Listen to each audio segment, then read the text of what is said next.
What we need to understand before we go into today's topic is that you can disagree with somebody you like or look up to. In one of my last videos, for example, I completely disagreed with something that H3H3 Productions did because I found it scummy and shady, but I still look up to him as a content creator. Now, I feel like we're getting into an unhealthy vibe on YouTube where you can't criticize some creators because they have lots of subscribers. And some reason people are actually in this mindset that if you have worked hard for where you've got to, and if you have a lot of subscribers, you cannot be criticized. You can argue with me that the people I've criticized in the past have worked much harder than me on YouTube, and I don't doubt that whatsoever. I've been making commentary videos for about 8 months now. Half these people have been making videos probably for about 10 years. I'm not saying I don't put effort into my videos, I'm saying that these people such as ZOELLA and Caspar Lee clearly have put in more effort than a lot of us, considering how long they've been on the website. It's just a natural pedigree of things. But at the end of the day, when did putting in hard work and having subscribers on YouTube mean you're immune to criticism? When did that happen? Obviously, I'm fine with selling merch. I'm completely fine with selling merch. If I ever grow on YouTube, if I get bigger, I probably will sell merch, which has been designed by myself, but I probably will sell merch. My problem with merch though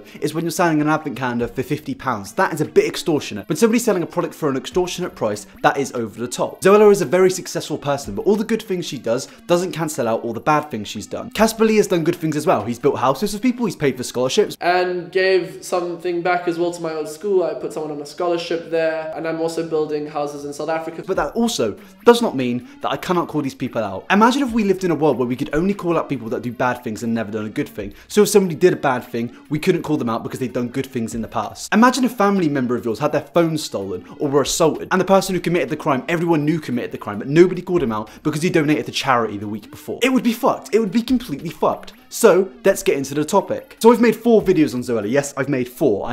I'm sorry, I've made 4 videos on ZOELLA, but this video today is going to be baseline around Caspar Lee. You could say my ZOELLA videos were critically acclaimed. They had a mixed reception, probably because a lot of ZOELLA fans were unhappy that I called ZOELLA a cunt. And I've learned from iMabber's video that calling somebody a cunt as a critique or a point isn't a valid point. It really isn't, and it probably just makes you a bit more discredited. Just so you guys know, I'll be going through this video insulting Kavos unneedingly just like he does to other people. And yeah, I do agree with that. Probably shouldn't have called her a cunt. So obviously ZOELLA made a £50 advent calendar which she was selling at Boots. And I thought the whole situation was over until Caspar Lee responded to the situation. Based on the video that Caspar Lee made was about YouTube revenue. Yes, I love making money from YouTube. I also love being a YouTuber and making a ghostwritten book to make money. That's how I like to make money on this website. I started YouTube when I was 16 years old. It took me 2 years to get 1,000 subscribers. The reason I started YouTube was definitely not for money. It didn't exist back then. I wanted somewhere to kind of be like crazy, and he said he didn't start YouTube for money, and honestly, I believe him. I remember back in 2008 when I was making RuneScape videos on YouTube. Back then, YouTube wasn't about financial gain. In fact, that just seemed like a complete imaginary world. Oh, not an imaginary world, a fucking dream. It seemed like a complete and utter dream. Can you imagine 10 years ago thinking you could actually make a living from making videos on the internet? That seems fucking ridiculous. Absolutely crazy. I even remember when I was younger, South Park made a video on it about 10 years ago, and at the time it seemed mental to me that people actually seemed to be making some form of money from YouTube. And obviously at the time it's based more on advertisers than YouTube paying them, because monetization is only really a new thing on YouTube. We'd have to put something up on the internet that everyone would find fascinating. It's Tron Guy. I saw him on YouTube. Yeah, sure. All the biggest internet stars are here. And obviously now people on YouTube do have financial gain intentions, and there is nothing wrong in wanting to make money through YouTube, because let's be honest, everyone on YouTube wants to make a bit of money. I want to make a bit of money, you probably want to make a bit of money, all the creators you watch want to make a bit of money, and there's no problem with that, because money, at the end of the day, sadly runs the world. But it isn't obviously the reason people do YouTube. I think people need to remember, people don't just do YouTube to make money. Some people use it as a living, and most people, nearly everyone, probably do it because they enjoy it. The thing I've been lucky enough to learn is that money doesn't make you happy, but what it does give you is freedom. And the more money you can create, the more jobs you can provide. And now even this part I do agree with. And you're probably thinking, well, where's the disagreeing coming? Right now it just seems that you're agreeing with everything they say. It's coming. It's coming, I promise you.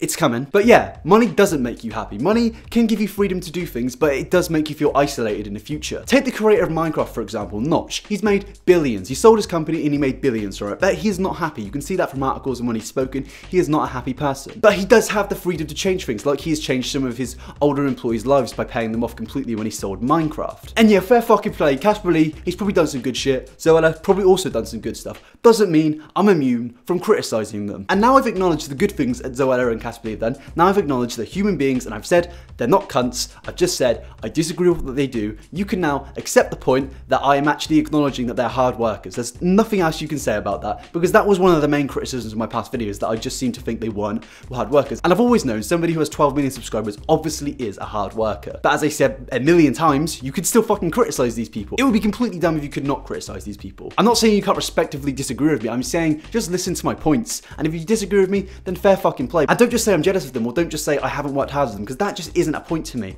Someone who's getting criticism shouldn't respond to criticism with you're jealous of me, you're wanting to be me. It's not. I'm just calling you out on something scummy that you've done. I know Zoella has done good. She's probably done a lot of good, but she's also charged £50 for a Christmas advent calendar. She's also ghostwritten a book, and she's also scammed her fans with a YouTube convention event, Hello World. Oh, you're only selling that product because you want to make tons of money and exploit your young fans. But in actual fact, these YouTubers, they're providing jobs for hundreds of people in different ways. Maybe they're not employing them directly, but for example, if a YouTuber makes a book, there's people who work at the factory, there's people who deliver the book, there's people at the bookshop, there's the publisher, there's pretty much tons of different people. And when I see Zoella getting attacked, she creates awesome things all the time. Well, yeah, publishers obviously do need books to publish and so they can keep running. But that doesn't justify Zoella putting the prices on her books, and it doesn't justify Zoella making these books ghostwritten. Zoella isn't giving people jobs. Let's just stick at that point. Zoella isn't giving these people points. If Zoella didn't ghostwrite a book, I'm sure Waterstones would still be in the fucking business. I'm still sure that Waterstones would be selling books. I don't think 43-year-old Deborah is going to be out of a job because 27-year-old Zoe from Brighton stopped selling her books. Using the point that they give people jobs is just bullshit, and in a way it's also manipulation. It's just kind of bullshit and manipulation. It's easy to manipulate somebody who was already biased into thinking that what they're saying is true. For example, you've probably had a friend that's fucked up in the past and he has given you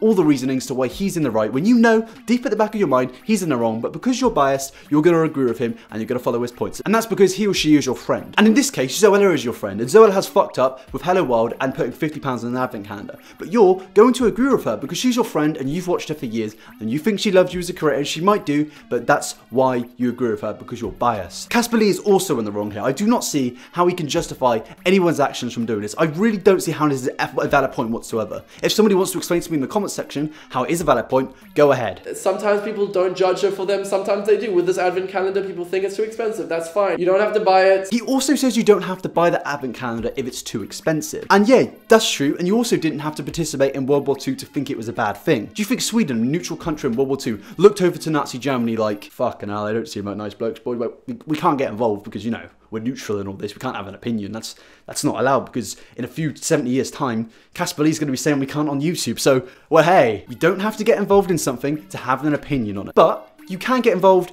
on my YouTube channel by subscribing to it. I try to hit 10,000 subs by the end of the year. I really do appreciate it if you subscribe to the channel if you're enjoying it at this point. If you're not enjoying it, then don't subscribe. If you're enjoying it, go ahead, hit that sub button, turn on notifications. Thank you. Back to the video. Would you do the same thing if you were in that position? Would you make a book? Would you make a movie? Would you make a song? If you were young and someone came to you with that opportunity, would you do it? I mean, your friend KSI complained that people were pirating the movie you guys made because people were saying it was a bit too expensive. But then he goes and pirates the software Sony Vegas. It just kind of bewilders me a little bit how hypocritical and dumb some of you big YouTubers are. Just because you have subscribers doesn't mean you can get away with everything you do, and doesn't mean you're avoided from criticism because you have a lot of subscribers on YouTube.com. Yeah, that's how the real world works. If you break the law, you're going to get away with it because, you know, you have 10 million subscribers.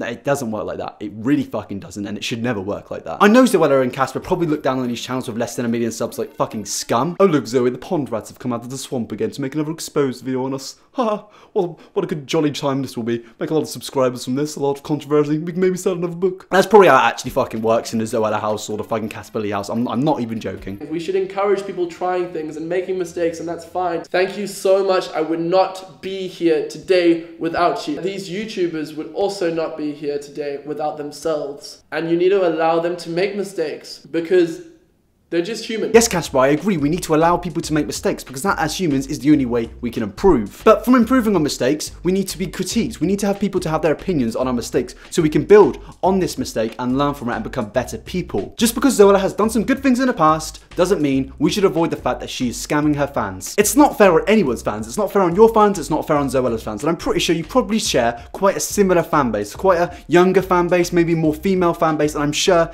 that's how it is. You say you love them. You say you loved your your fans so much and how you would never be anywhere without them. And I don't doubt that. I really don't doubt that. But if you really did love your fans, if you really did love your fans, why is ZOELLA not apologizing? Why are you not criticizing her and saying, yeah, she's my friend, yeah, you can be friends with people, guys, and criticize them. I know it doesn't form into the realms of YouTube to criticize people because they have subscribers, but you can do it. I know you're thinking it, but you actually can criticize people with more than 1 million subscribers. It's quite a new concept. It really is, that you can go around and criticize people because they have subscribers on YouTube. You can actually do it. Go ahead and try it, because it's a nice thing. It kind of clears the air a little bit. It makes you really smell the nice air, because you're not a big-headed twat who thinks he can get away with everything. If I ever have 2 million subscribers, if I have 10 million subscribers, if I ever have 40 million subscribers, I doubt it, but if I do, please criticize me if I fuck up. Please do it, and even criticize me now, because I don't want to get away with anything. I want people to call me out, because I'm not going to improve on a person if people don't criticize me.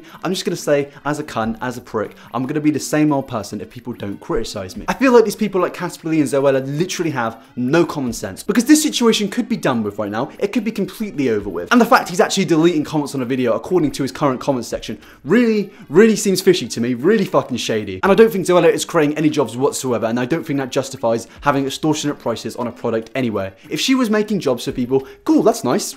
Well done. It doesn't mean you can go ahead and scam your fans. Just think, ZOELLA has a very young female fan base, and £50 is a lot of money to these people. Mate, when I was 12 years old, £50, if I had £50, I would feel like a fucking young Richard Branson. It's not fair, and it's not nice to scam these people who barely have this sort of money. In conclusion, I do still think ZOELLA is quite scummy and shady. I don't think she's a cunt, and I think it was wrong of me to call her a cunt, because that isn't a criticism. That really isn't a criticism. To actually call somebody a cunt, you probably have to know them as a person, to be fair, unless they're like Hitler, then maybe you can call them a cunt. I know a lot of people are going to disagree with me, as usual. At the end of the day, this is my opinion, this is my YouTube channel, and if you did agree with it, then go ahead, like the video, go and subscribe. That's how it works on YouTube, you know? I hope this is the last video I have to make on ZOELLA, because honestly, I don't want to have to make another one, because it would just turn into a fucking series at the end of the day. I'm sure one day I'm going to have a lawyer bang on my door and say, hey, I saw them ZOELLA videos you made, mate.